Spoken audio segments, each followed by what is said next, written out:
வணக்கம். இப்போது நாம் பார்க்க போவது இட்லி கடை படத்தின் திரை விமர்சனம். இட்லி கடை படத்தில் தனுஷ், சத்யராஜ், ஷாலினி பாண்டே, நித்யானந்த், நித்யா மேனன், சமுத்திரகனி, இளவரசு, ராஜ்கரன் மற்றும் பலர் நடித்திருக்கிறார்கள். கிரண் கௌஷிக் ஒளிப்பதிவு செய்திருக்கிறார். ஜிவி பிரகாஷ்குமார் இசையமைத்திருக்கிறார். கதை, திரைக்கதை, வசனம் எழுதி, இயக்கி, தயாரித்து கதாநாயகனாக நடித்திருக்கிறார் தனுஷ். ராஜ்கிரண் அந்த கிராமத்தில் இட்லி கடை வச்சுருக்கார். காலையில் 3:30 மணிக்கு எழுந்து இட்லி கடையை போய் சுத்தப்படுத்திட்டு அவரே ஊற வைத்த அரிசியை எடுத்து போயிருப்பார். ஆட்டுக்கல்லில் போட்டு அரைச்சி, உளுந்தையும் அரைச்சி, சட்னியும் அரைச்சி, சாம்பார் செஞ்சு அப்புறம் இட்லி பரிமாறுவார். கொதிக்க கொதிக்க இட்லி இருக்கும். அந்த பக்கத்தில் சிவனாண்டி இட்லி கடை அப்படின்னு சொன்னால் அவ்வளோ ஃபேமஸ். சிவனேசன் இட்லி கடை. அவங்க வீட்டுக்காரம்மா அவருக்கு உறுதுணையாக இருப்பாங்க. கீதா கைலாசம். கணவன் மனைவியும் தொடமாக அந்த இட்லி கடையை நடத்திட்டு இருக்காங்க. தனுஷ், கீதா கைலாசம், ராஜ்கிரனுக்கு ஒரே மகன். 2-3 முறை தன்னுடைய கடைக்கு கூப்பிட்டு போய் அந்த கடை வியாபாரத்தை முழுமையாக கவனிச்சிக்கிட்டு இருப்பார். பட்டம் படித்த பிறகு எப்பா நம்ம இந்த ஒரு கடையை வச்சுன்னா நம்ம அடுத்த கடத்துக்கு போக முடியாது, நம்ம அக்கம் பக்கத்தில் ஒரு 10 இதே மாதிரி இட்லி கடை ஆரம்பிப்போம் அப்படின்னு சொல்லுவார். ஏப்பா இந்த ஒரு கடையே எனக்கு போதும்ப்பா, ஏன்னா எல்லா கடையிலையும் என் ருசியை எதிர்பார்ப்பாங்க, அப்போ அது இருக்காது, அதனால் அது எனக்கு உடன்பாடு இல்லை அப்படின்னு சொல்லிடுவார். இதன் காரணமாக தனுஷ் வெளிநாடு போகிறார். வெளிநாட்டில் சத்யராஜ் என்ற கோடீஸ்வரர் கம்பெனியில் வேலை பார்க்குறாரு. சத்யராஜுடைய ஒரே மகன் அருண் விஜய், ஒரே மகள் ஷாலினி பாண்டே. அருண் விஜய் தண்ணி அடிச்சுட்டு சூதாட்ட கிளப்பில் போய் வேலை பண்ணிட்டு ஜாலியாக இருப்பார். அப்பா சம்பாதிச்சு வச்ச கோடிக்கணக்கான பணத்தை ஜாலியாக செலவு பண்ணிகிட்டு இருப்பார். தன்னுடைய கம்பெனியினுடைய வருமானத்தை 10% அதிகரித்ததுனால ரொம்ப சந்தோஷமாக இருப்பார் சத்யராஜ். ஆனால் சத்யராஜ் அளவுக்கு மீறி தனுஷுக்கு செல்லம் கொடுக்குறாரு, அதனால் அருண் விஜய்க்கு பிடிக்காது. ஆனால் ஷாலினி பாண்டே தனுஷை லவ் பண்ணுவார். கல்யாணத்துக்கு நாள் குறிச்சாச்சு, இன்னும் சில நாட்கள் தான் இருக்குது. அந்த சூழ்நிலையில் வீட்டில் ஊரில் ராஜ்கிரண் இறந்துருவார். அப்பா இறந்த செய்தி கேட்டு வெளிநாட்டிலிருந்து பறந்து வருவார் தனுஷ். ஊரில் அவங்க அப்பா வச்சு நடத்தின இட்லி கடை ஞாபகம் வரும். அப்பாவுடைய ஆன்மாவை திருப்திப்படுத்துவதற்காக இட்லி கடை நடத்தணுங்கிற முடிவு பண்ணி, இந்த சூழ்நிலையில் அங்கே திருமணத்துக்கு நாள் பக்கமாக நெருங்கிட்டு இருக்கும். ஷாலினி பாண்டே எப்போ வர்றேன்னு கேட்டுருப்பார். வரேன்னு சாக்கு போக்கு சொல்லிட்டு இருப்பார் தனுஷ். ராஜ்கிரண் இறந்த 4 நாட்களிலே அவருடைய மனைவி தனுஷுடைய அம்மா கீதா கைலாசம் இறந்துருவார். அப்போ அந்த வீட்டில் யாருமே இல்லாமல் இருப்பார். அந்த வீட்டை கழுவி சுத்தப்படுத்திட்டு தனுஷுக்கும் சோறு வச்சுக்கிட்டு இருப்பார் நித்யா மேனன். கீதா கைலாசம் உரியோடு இருக்கும்போது என்னுடைய மருமகளேன்னு சொல்லியிருப்பார். ஸோ தனுஷ் மேலே ஒரு சைடு காதல் நித்யா மேனனுக்கு. இவர் இட்லி கடையை நடத்திக்கிட்டு இருப்பார். அப்போ வெளிநாட்டிலேருந்து வந்திருக்கிறார் தனுஷ். அதனால் மறுபடியும் வெளிநாட்டுக்கு தான் போகிறாருன்னு நினச்சி இந்த இட்லி கடை ஏரியாவில் பரோட்டா கடை நடத்திட்டு இருந்த சமுத்திரகனி 7 லட்ச ரூபா தரேன்ப்பா, இந்த கடையை கொடுத்துரும்பார்.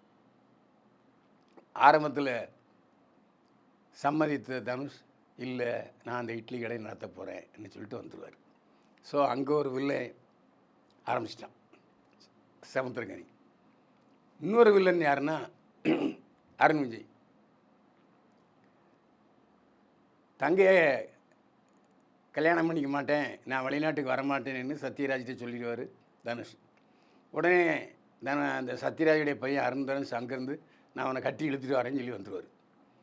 வந்து பயங்கரமாக சண்டை போடுவார். கடைசியில் அவரை போட்டு மாற்றி வெளிநாட்டுக்கே பேக்கப் பண்ணி வச்சுருவார் தனுஷ். அங்கேருந்து சத்யராஜ், ஷாலினி பாண்டே, அருண் விஜய் எல்லோரும் வருவாங்க, தனுஷை இருப்பாங்க. இதுக்கிடையில் அந்த ஊரில் இன்ஸ்பெக்டர் பார்த்திபன், லஞ்சம் வாங்குகிற போலீஸ், இந்த 4 எதிரிகளையும் தனுஷ் சந்தித்து ஜெயிச்சாரா, நித்யாமேனனை கல்யாணம் பண்ணாரா என்பது தான் கதை. இந்த கதை மற்ற படங்களிலிருந்து மாறுபட்ட படம். இப்போல்லாம் பார்த்தீங்கன்னா கிஸ்ஸு அப்படின்னு தலைப்பு வைக்கிற அளவுக்கு சினிமா இண்டஸ்ட்ரி முன்னேறிட்டு, இளைஞர்கள்லாம் செக்ஸு, சண்டை, அடிதடி, கொலை, பழிவாங்கல் இந்த மாதிரி மசாலா கதைகளை தேர்ந்தெடுத்து பார்க்குறாங்க. அதனால் வன்முறை, செக்ஸு, சண்டை காட்சியில் உள்ள மசாலா படங்கள் ஓடிக்கிட்டு இருக்கு. இந்த சூழ்நிலையில் தனுஷ் வித்தியாசமாக நகரத்திலிருந்து கிராமத்துக்கு போய் ஒரு அருமையான படத்தை எடுத்து வந்திருக்கார். இந்த படத்தை பார்க்குற கிராமத்திலிருந்து வந்த அத்தனை பேருக்கும் கிராமத்தின் மீது ஒரு பயங்கரமான பற்று வரும். நம்ம கிராமத்துக்கு போய் குலதெய்வ சாமியை வழிபடணும் அப்படிங்கிற ஒரு எண்ணமும் வரும். ஏன்னா குலதெய்வ சாமி எவ்வளவு முக்கியமானது நம்முடைய வாழ்க்கையில். குலதெய்வ சாமிங்கிற வேற ஒன்றும் இல்லை, நம்ம முன்னோர்கள் தாத்தன், பாட்டன், முப்பாட்டன் தான் குலசாமி என்பதை படத்திலே காண்பித்திருப்பார் தனுஷ். இந்த சமயத்துக்கு தேவையான ஒரு நல்ல படிப்பினையூட்டும் இயல்பான வாழ்க்கை வரலாற்றை படமாக்கி இருக்கிறார் தனுஷ். இந்த படத்தை குடும்பத்தில் உள்ள அத்தனை பேரும் ஒன்றா பார்க்கணும். மிகச்சிறப்பான குடும்ப படம். சிலர் படம் கொஞ்சம் போர் அடிக்குது, ரொம்ப ஸ்லோவாக போகுது அப்படிலாம் சொல்லுவாங்க. அதை நம்பாதீங்க. ஆபாசம், இரட்டை எழுத்த வசனம், டான்ஸு இதெல்லாம் இல்லாத தரமான குடும்ப படம் இட்லி கடை. பாசமலர், கரகாட்டக்காரன் இந்த மாதிரி படங்களின் வரிசையில் இட்லி கடையும் சேரும். இந்த படத்துக்கு சிறந்த இயக்குனர் விருதை தட்டி செல்வார் தனுஷ். அட்டகாசமான டைரக்ஷன், அதைவிட சிறப்பான நடிப்பு. எல்லா படத்துலையும் தனுஷை சண்டைக்காரராக பார்த்துருப்பீங்க, சமூக விழிப்புணர்வு ஏற்படுத்துகிற ஒரு புரட்சிக்காரனாக பார்த்துருப்பீங்க, விவசாயியாக பார்த்துருப்பீங்க, ஏழை விவசாயியாக, புரட்சிகர விவசாயியாக பார்த்துருப்பீங்க. இந்த படத்தில் மனுஷன் அப்படியே இட்லி கடை நடத்துகிற சிவனேசன் மகன் மாதிரியே மாறிட்டார்.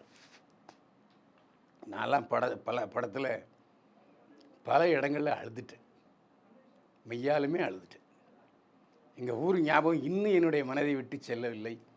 என்னுடைய குலதெய்வம் சவுக்கைமுத்தாரங்கோவில் இன்னும் என் மனசிலே நிழலாடிக்கிட்டு இருக்கு. இந்த அனுபவத்தை நீங்கள் பெறணும்னா தேட்டரில் போய் படத்தை பாருங்கள். கிரண் கௌஷிக் ஒளிப்பதிவு செய்திருக்கிறார்.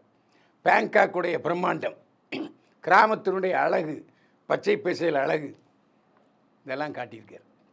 அதே போல் ஜிவி பிரகாஷ்குமார் இந்த படத்துக்கு இசையமைத்திருக்கிறார்.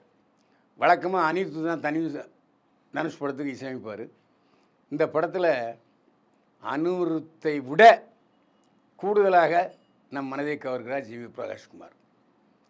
இயற்கையான ஒரு மெலோடி மெட்டுக்கள், மாண்டேஜ் சாங்ஸு, அந்த குலதெய்வத்தை கும்பிடுகிற ஒரு நல்ல பாடல், அட்டகாசம் பண்ணியிருக்கார் ஜிவி பிரகாஷ்குமார்.